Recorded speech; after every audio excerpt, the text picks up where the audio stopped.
All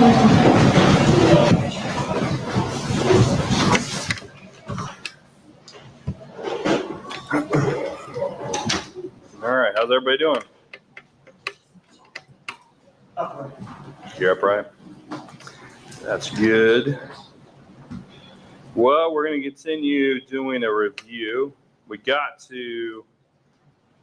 think we finished up faith. Anybody have any more questions or anything on faith? That was through 36. We'll go to 37. We're going to talk about hope. What we expect to happen because of God's promises. Oh, wait, we got to this, didn't we? You didn't get very far. I think you did one or two of them.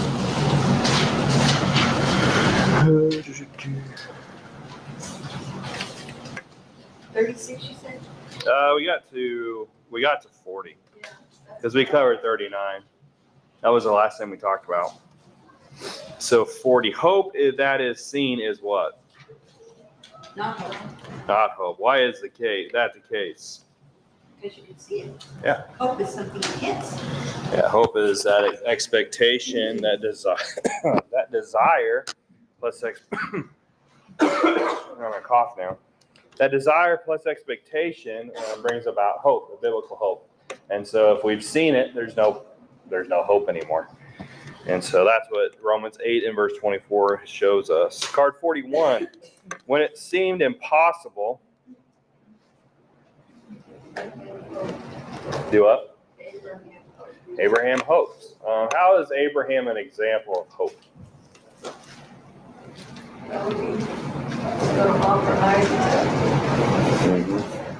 Offered Isaac up. And that hope that God would bring him back. Yeah, that's a good way to look at it too. And the hope that there's many things when you think about each one of these examples that it could apply to them. And then also that hope that God would fulfill his promises.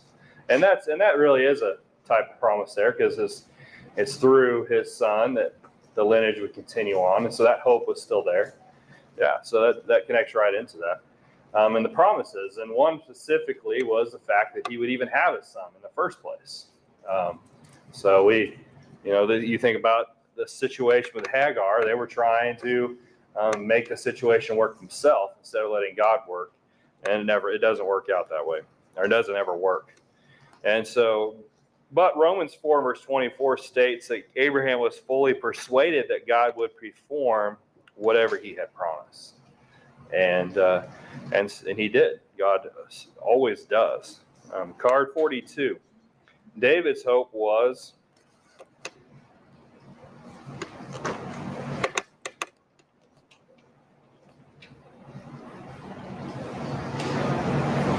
God. Why is that the case? We talked about this in the jail yesterday a little bit. Talk about David in the book of Psalms. You think about all the things that David went through, specifically being chased and people wanting to kill him, whatever the case may be. Where could he always turn? God. God was always that hope.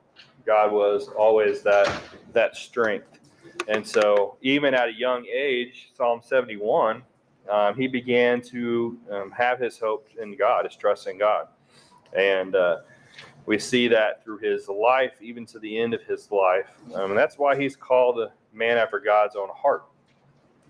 That's not said about, that I record or remember, it's not said about anybody else. Man after God's own heart, except for David. And there's other things that are similar to that. But that's a amazing thing to be said about someone. Card 43. Israel had hope because of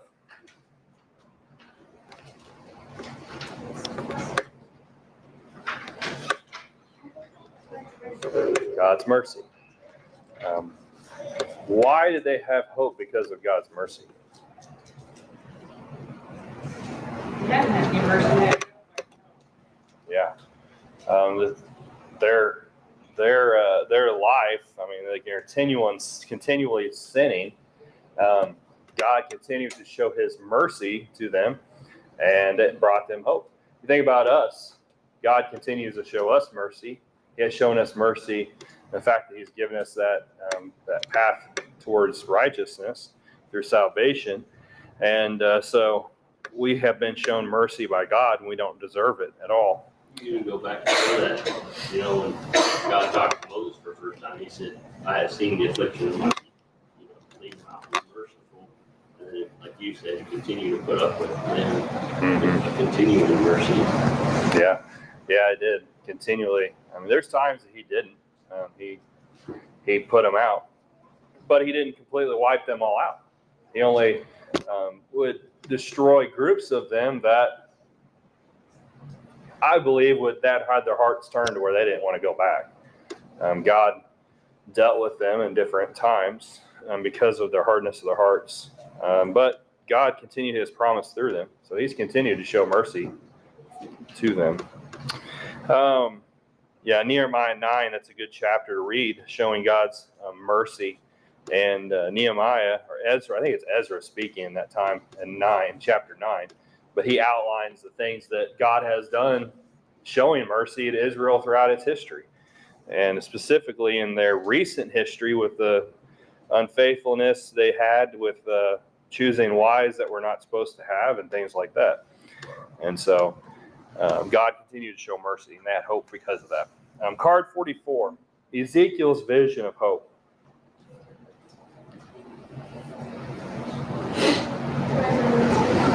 Dry bones.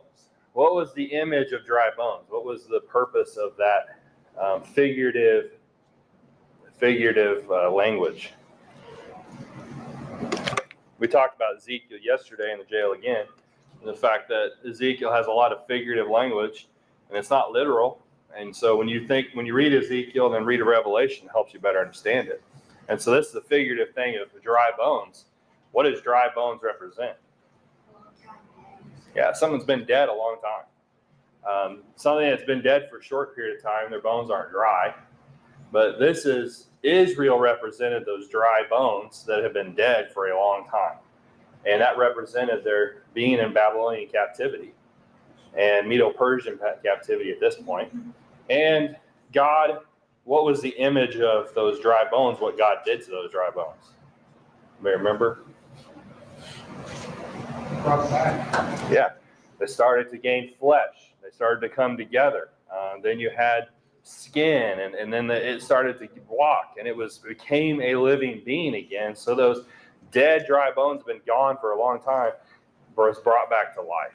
And it represented that Israel would be brought back to life. They thought that their life was over, that the nation of Israel was over, because here they are spread out into captivity. But God, through Ezekiel, tells them he's going to bring them back, and they're going to be a thriving nation again. And God was going to bring them. They had hope. And so that image showed hope. And so it's a same thing for us today. How does that relate to us?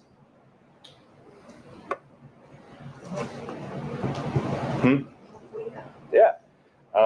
A person may feel like there's nothing that could fix them. They feel like that they've done so many things that are terrible in their life. There's no way God will forgive them. But God can bring dry bones back to life. Therefore, God can bring life back into a person that's soul's dead, in a sense. So, all right, card 45. You can tell I like that example. I like those figured things in Ezekiel, so I like to spend time on that. Card 45. Almost had hope. King Agrippa. That favorite saying, or that famous saying, almost persuaded me to become a Christian. Almost. And that was Agrippa. He almost had hope, but he didn't reach it. And that's the thing. A person could almost make it and still not make it. And so we have to go the distance. We have to make that full commitment before we actually have hope. Just Agrippa desiring or seeing the need to do it didn't do it. It took an action. He didn't make that next step. Card 46. Hope caused Paul to speak boldly. And Paul spoke boldly throughout his life to the point where some people wanted to kill him. But he continued to speak boldly because he had hope. Same for us. Card 47, the eyes of the Lord are upon those that fear and hope. What is godly fear?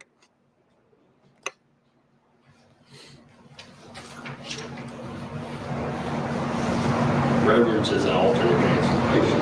Okay, reverence. So I'm having a reverence for God. A reverence for God brings about what?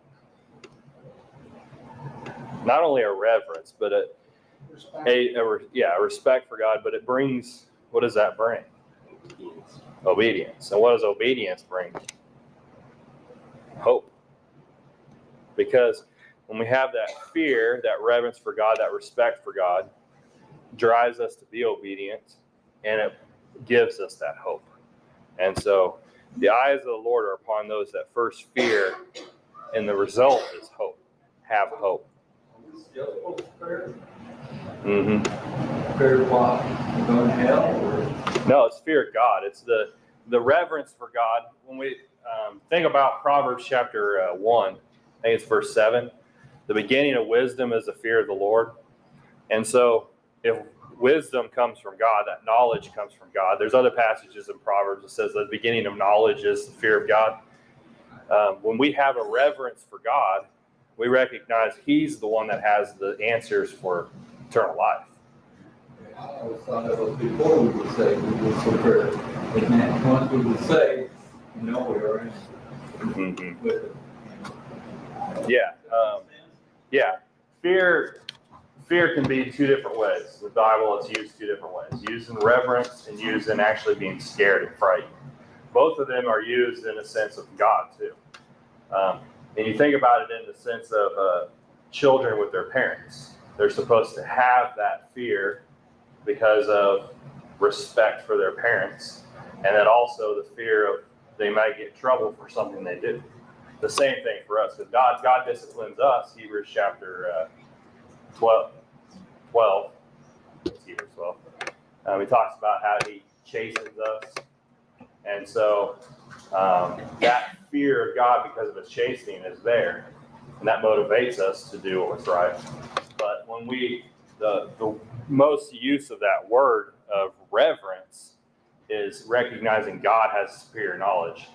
And so I'm going to go to Him for knowledge and for eternal life. And so The Israelites had to reverence, respect for Him after they entered the promised land.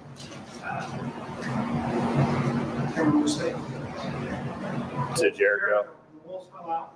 Mhm. It's that respect for somebody, that knowing that he can do this much damage to somebody else. You know, what can he do to us if we're not respecting him, if we're not obeying the things he wants us to do? The Old Testament is full of that. Examples of the Israelites messing up. Yeah. Coming back. And their punishment for not obeying. Yeah. So our punishment now isn't until later. The punishment aspect is still there. Mm-hmm. And then you also have the use of fear in stating people that fear what's going to happen to them because they don't have hope. The godly fear. That's not a fear of that reverence for God. Because that respect comes with that reverence. And there can be people that are just afraid of what's going to happen because they don't have the respect they should for God. So That's what I'm also looking at. yeah. I see what you're saying with the reference. Yep. Godly fear is reverence and fright. It's used in both terms. There's a passage in Hebrews that talks about having that fear of God, that fright. It's used in that sense. I think it's Hebrews. I don't have it on top of my head right now. If I can find it for you and get it, I'll get it to you. And so that they work together. It's just like any situation with the parents and their children. It should be the same. So, but that fear God brings about a result of hope. And so the eyes of the Lord are upon those that fear and hope. And so obedience is right in the middle of that. All right. Does that answer your question? Okay. Card 48. Righteous have hope in death. Why is that? But they're off, right? We know where we're going. Hope means that we know where our eternity is, and we're looking forward to it. Card 49, blessed is a man. Jeremiah 17:7. Whose hope the Lord is. And so the only hope that true hope is only found in God. And so one that is truly has that hope that we should have is one that's blessed. Card 50, good for man too.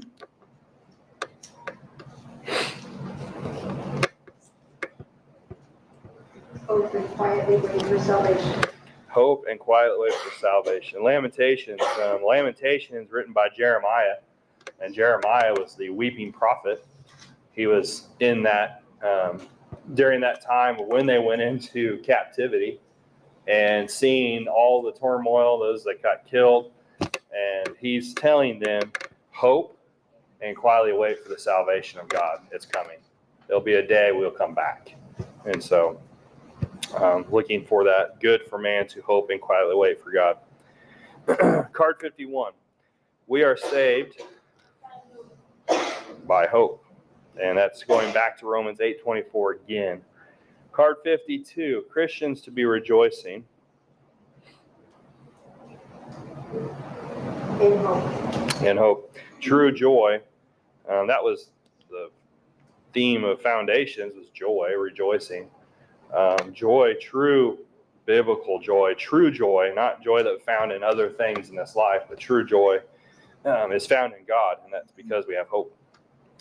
Card 53, if hope of Christ is only in this life,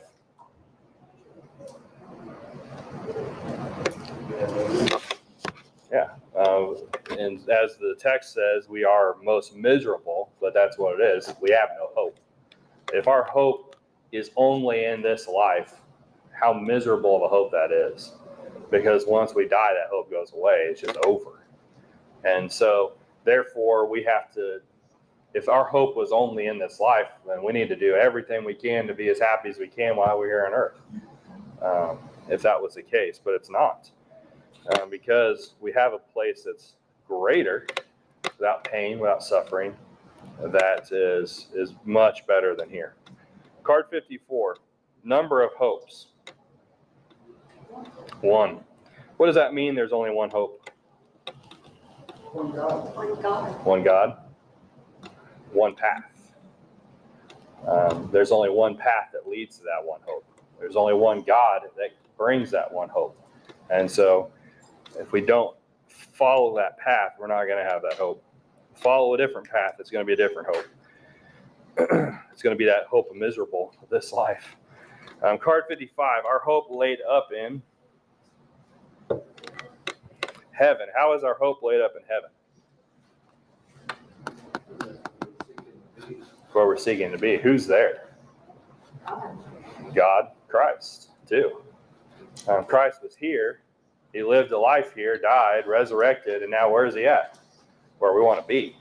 And so our hope is there because if Christ is there, then that means he has made a path for us to make it to that same place. And so it brings us hope knowing he's there. All right. Card 56. When man is separated from Christ, he has no hope. This goes back to Ephesians 4:4. It ties in with that. There's only one hope. And so if a person's hope is not in Christ, their hope is false. Because there is no other hope. And so when a person is separated from Christ, then their hope disappears. So that's something to remember, something to think about. Man's hope of glory.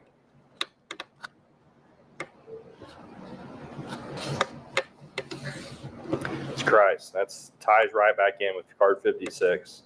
If we're separated from Christ, we're not going to have glory. So therefore, man's hope of glory is only found in Christ. Card 58, to be presented to the Father.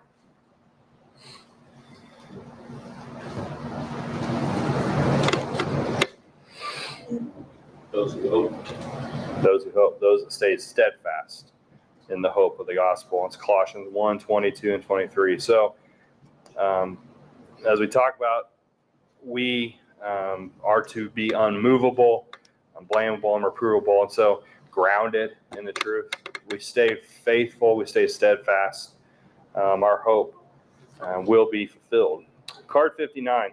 Put on the breastplate of faith and love and the helmet, the hope of salvation.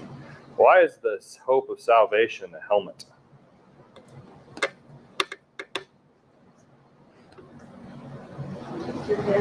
It protects your head and our mind. And so that helmet, that hope of salvation, keeps our mind on track. It keeps, no matter what ever happens to the rest of us, our mind stays focused on that hope.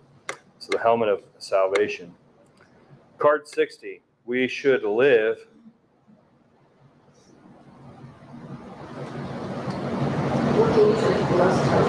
looking for the blessed hope. What does that look like? What does that mean to look for the blessed hope? Living as you're looking for the blessed hope.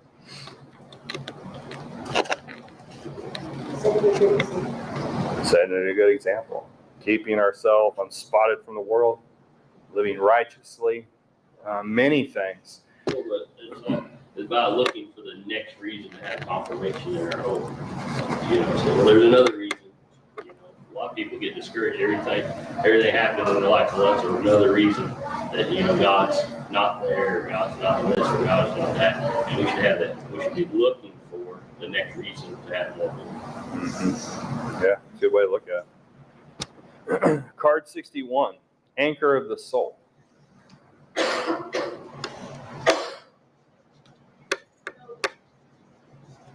Hope. Like I said, one of my instructors at school stated this: just as an anchor is attached to the ship, hope is attached to our soul and serves as our anchor. And so one of the instructors also stated that that anchor is in heaven and it's pulling us to that place. And so card 62, brought better hope. What brought a better hope? The New Testament. How is it the New Testament brought a better hope? It was confirmed through the Old Testament. And then they didn't have salvation without Christ. Yeah, it brought about better promises. Didn't have salvation under the old law. It brought them to Christ, which then Christ justified, and his blood went back and cleansed them. But under the New Testament, we don't have to wait. And we have better hope, better promises. Their hope, their promises were a lot of times built on physical things, but ours is built on spiritual things. Card 63, we are born again unto a living hope. And what is that living hope? This one goes back to several cards we've already talked about, but what is that living hope? Who is that living hope? Put it that way. Christ. And I really feel like 1 Peter 1:3 is referring to Peter. He's talking about himself and the fact of seeing Christ go and coming back and seeing him resurrected brought about that living hope. Seeing him resurrected. He was alive. Their hope was alive. And so we can also have that same feeling of knowing that our hope is alive because Christ is in heaven. That's why John wrote what he did, verse 1-4, stating, I've seen him, I've felt him, I've touched him, I know he is alive. Peter states the same thing, verse 3, and it's another way, but by saying, we have a living hope. I know he's alive. And so Christ is that living hope. Card 64, we must be able to give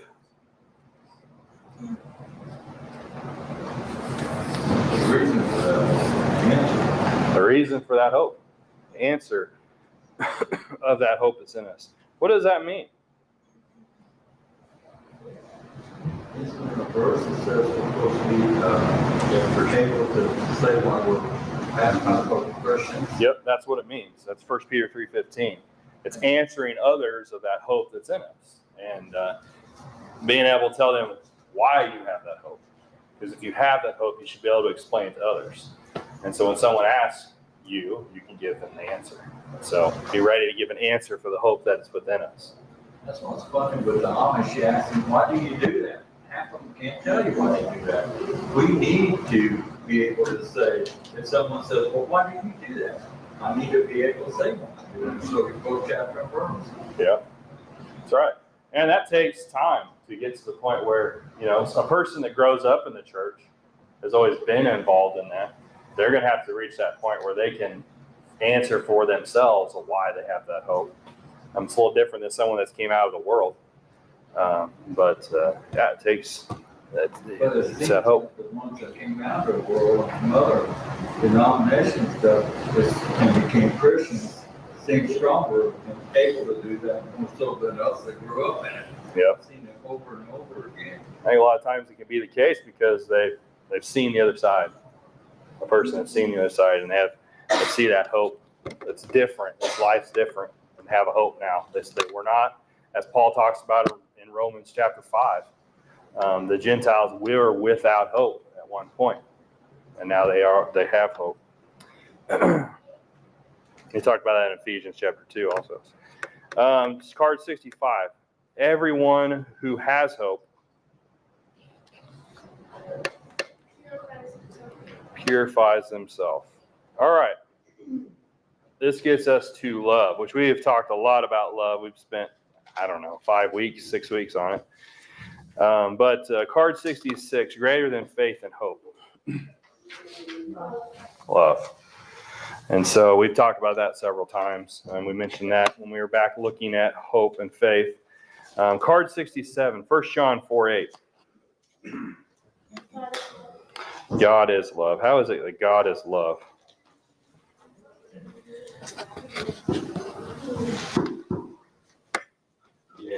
You didn't have logic, did you? Hmm? You didn't have logic and. Mm-hmm.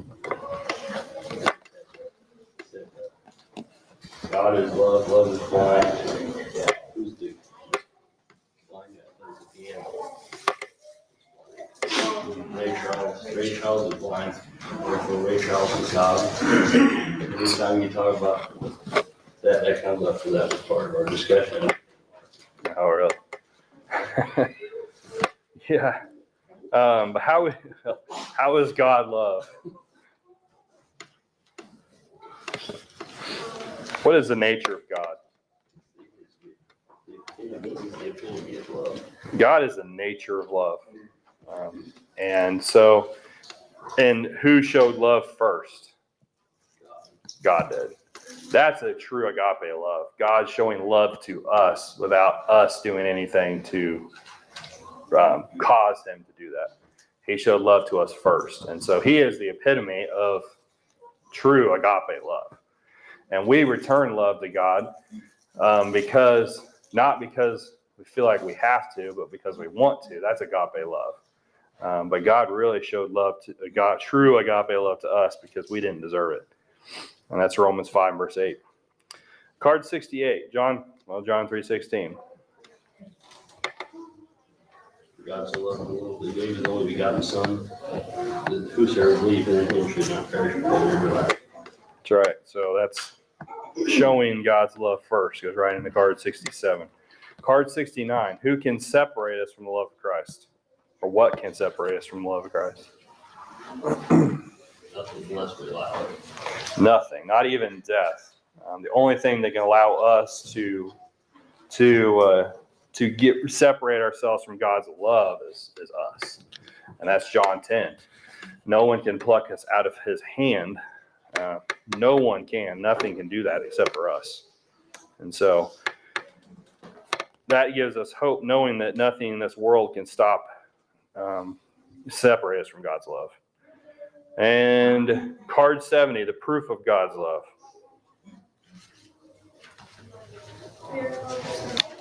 We are called the sons of God.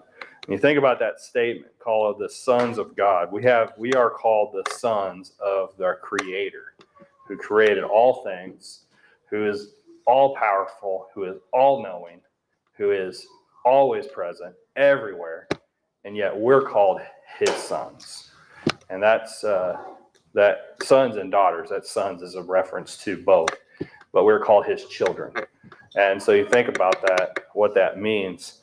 That's definitely a great thing to know and to be a part of, knowing that all powerful God is our God, our Father. So, all right, any questions? We're out of time. We still didn't make it through it. Sunday, we will do a kind of a long review of all the quarters, and then Wednesday we'll pick up with doing probably a Jeopardy, probably the easiest for that. So, all right.